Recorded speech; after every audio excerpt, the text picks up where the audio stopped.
Kemana kita pergi sesudah mati? Kembali kepada Allah.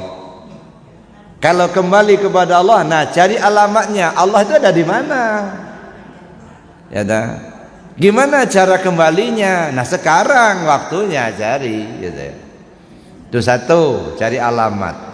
Alamatnya kembali kepada Allah. Yang kedua, kita perlu pelajari rute jalan yang akan kita lewati. Seperti apa rute jalannya? Apa tanda-tandanya? Bagaimana kita bersikap ketika berada di alam itu? Itu rute jalan. Nah, kata mereka yang ahlinya dalam ilmu tasawuf, ada 4 alam yang akan dilewati. Pertama disebut alam ruhiyah, yang kedua disebut alam siriyah, yang ketiga alam nuriyah, yang keempat alam uluhiyah. Inilah alam yang akan dilewati oleh seorang yang meninggal, yang mati itu. Nah ketika berada pada masing-masing alam itu, apa cirinya? Bagaimana kita menyikapinya? Nah kalau nggak matang persiapan, ya, kalau nggak tahu, nah khawatir Pak, tenggelam di perjalanan. Nah dikira sudah nyampai, nggak tahunya belum. Dikira sudah sorga, nggak tahunya kahyangan. Yang ketiga, kita perlu siapkan kendaraan. Mana kendaraan yang akan kita tumpangi? Hidup yang akan dipakai kok mati bisa ditompang. Itulah 2 kalimat syahadat, la ilaha illallah Muhammad Rasulullah.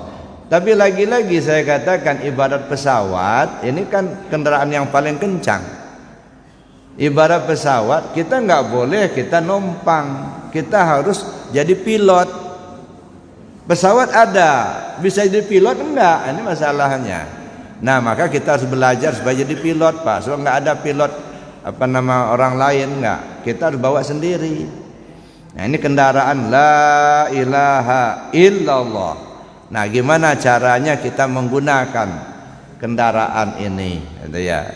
Mulai dari cara mengucapkan, kemudian cara mengamalkan, lalu kemudian pahami isinya, kemudian bagaimana kita menduduki posisinya, lalu bagaimana kita memakainya. Nah ini kan penggunaan kendaraan itu ya.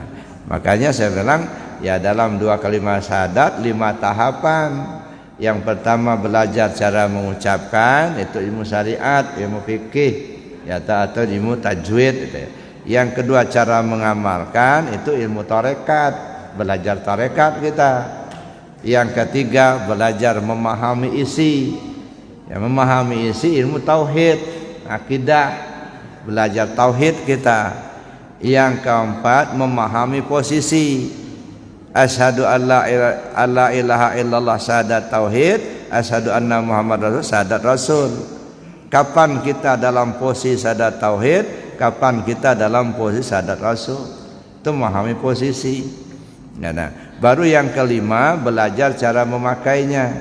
Bagaimana cara memakai 2 kalimat syahadat? Ilmunya ilmu ma'rifat.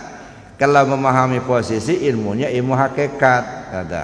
Maka kita perlu belajar itu gitu ya. Itu menggunakan kendaraan tadi.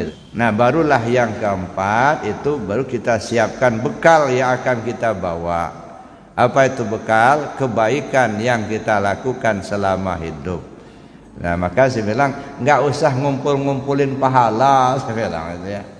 Ya, tetapi perbanyak saja perbuatan baik yang bisa kita lakukan selama hidup kita. Ya, apakah mau dikasih pahala apa tidak sama Allah, terserah Allah. Ya, makanya saya katakan kita ini kadang-kadang habis umur kita mikirin pahala aja. Ya, kalau nggak ada pahalanya nggak mau melakukan. Nah, jangan, biarin sajalah Allah yang ngatur Rasul pahala. Karena pahala itu kan sebab akibat. Ya, karena kita berbuat baik maka dapat pahala, berbuat jahat dapat dosa, itu kan. Nah, yang kita perlu pikirkan adalah bagaimana kita berbuat baik sebanyak-banyaknya.